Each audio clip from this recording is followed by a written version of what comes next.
தெய்வத்தின் குரல் முதல் பாகம் சமூக விஷயங்கள் உண்மை கல்வி. உள்ளத்தில் எவ்வளவுக்கெவ்வளவு அமைதி நிலவுகிறதோ அவ்வளவுக்கவ்வளவு இன்பம் மேலிடுகிறது என்பது பிரத்யக்ஷ அனுபவம். மன அமைதியின் உயர்நிலையே மேலான புருஷார்த்தமாகும். அமைதி குறைய குறைய துன்பமும் வளரும். மனிதர்கள் தங்கள் துன்பங்கள் நீங்குவதற்கு முயற்சி செய்யும் போது பிறரை துன்புறுத்தவும் நேருகிறது.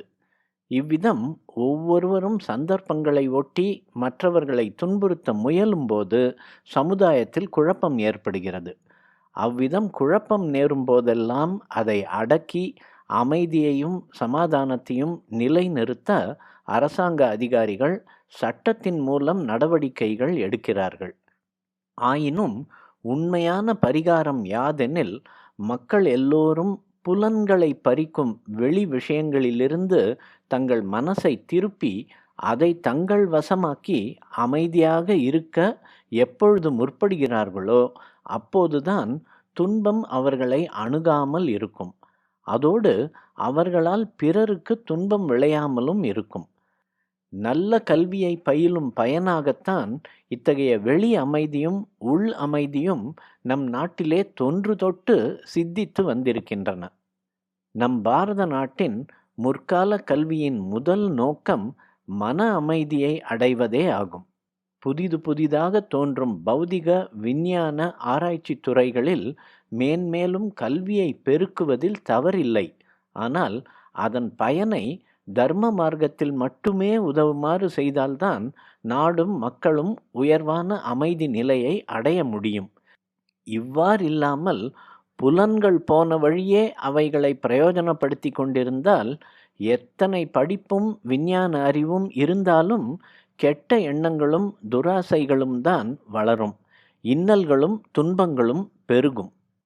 உண்மையான கல்வி என்பது ஆத்ம ஞானம் அடைய உதவுவதே ஆகும். ஆத்ம ஞானத்தாலேயே மக்கள் அமரத்துவம் அடைகிறார்கள்.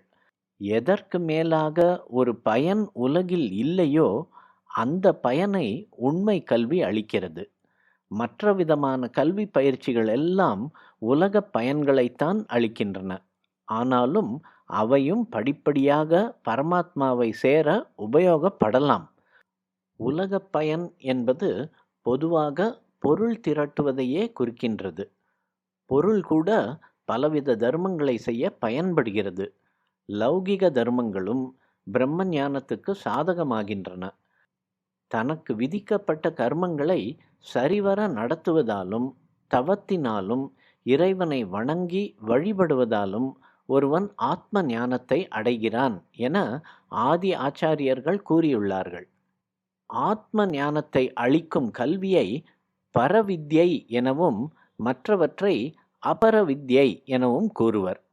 பரவித்யை எனும் பிரம்ம ஞானம் இப்போது நமக்கு கொஞ்சங்கூட புலனாகாத பரம சத்தியத்தை நாம் அறிவதில் நேரான பலனை அளிக்கிறது. அஞ்ஞான இருளை போக்குகிறது. கண்களுக்கு புலனாகாத தர்மத்தின் லட்சணத்தை வேதம், ஸ்மிருதி இவைகளின் மூலமாகத்தான் அறிய முடியும். ஞானத்துக்கு பிரத்யக்ஷம், அனுமானம், யுக்தி இவை மட்டுமின்றி வேதம், அனுபவம் இவ்வகையான பிரமாணங்களே ஆதாரமாக இருக்கின்றன.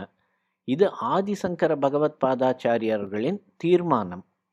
ஆனாலும் மனிதனது புத்தி நுட்பத்தால் கண்களுக்கு புலனாகும் பயனை மட்டும் விளக்கக்கூடிய வானசாஸ்திரம், அரசியல், பொருளாதாரம், சரித்திரம், சயன்ஸ்கள் இவைகளும் வெளிநாட்டாரது ஆராய்ச்சி முறைகளும் கற்பிக்கப்படுவதும் நாட்டின் முன்னேற்றத்துக்கு உதவியாகத்தான் இருக்கிறது. ஆஸ்திகமயமான கல்வி போதனையுடன் அந்நிய நாட்டாரின் முறைகளை கலந்து போதிப்பதில் நாம் மிகவும் ஜாக்கிரதையுடன் நிதானத்துடன் நடந்து கொள்ள வேண்டும். நமது ஆத்ம சுத்தி, அந்தரங்க சுத்தி, ஒழுக்கம் இவற்றை கல்வியின் ஒரு பயனாக கருத வேண்டும். நம் புலன்களுக்கு மட்டுமே சுக உணர்ச்சியையும் மகிழ்ச்சியையும் எளிதில் தரக்கூடிய வகையில் உள்ள எல்லா அம்சங்களையும் போதனா முறையிலிருந்து விலக்க வேண்டும். மேலை நாட்டவரின் நடை, உடை, பாவனை, உணவு, உரையாடல் முதலியவைகளில் ஈடுபட்டு அவைகளை கையாளுவோமேயானால் படிப்படியாக நமது பண்பாடு, அறம் இவைகளிலிருந்து நாம் நழுவி நமது ஆன்ம நலனுக்கு இடையூறு செய்து கொள்வதோடு புண்ணிய பூமியாகிய இந்த பாரத நாட்டுக்கே கெடுதல் ஏற்படுத்தி விடுவோம். பாரத நாட்டில் தற்காலம் நமது மக்கள் பெரும்பாலும் சிறு பிராயம் முதலே நம் தேசத்துக்குரிய ஒழுக்கம், பண்பாடு, இறை வணக்கம், ஆத்ம தியானம் இவ்விதமான பழக்கமே இல்லாமல் இருந்து வருகின்றனர். விஞ்ஞானத்தை பயில்வதில் மட்டுமின்றி வாழ்முறையிலும் கூட வெளிநாட்டாரது முறைகளையே பின்பற்றி வருகின்றனர்.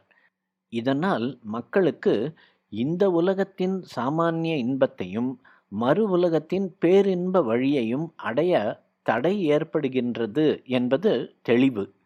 ஆஸ்திக பரம்பரையில் தோன்றிய நமது குழந்தைகளுக்கு சிறு வயது முதலே நமது பண்புக்குரிய தர்மம், ஒழுக்கம், பக்தி, ஞானம் முதலியவற்றை கடைபிடித்து ஒழுகுவதற்கு அனுகூலமான கல்வியை போதிக்க வேண்டியதே நம் முதற் கடமை.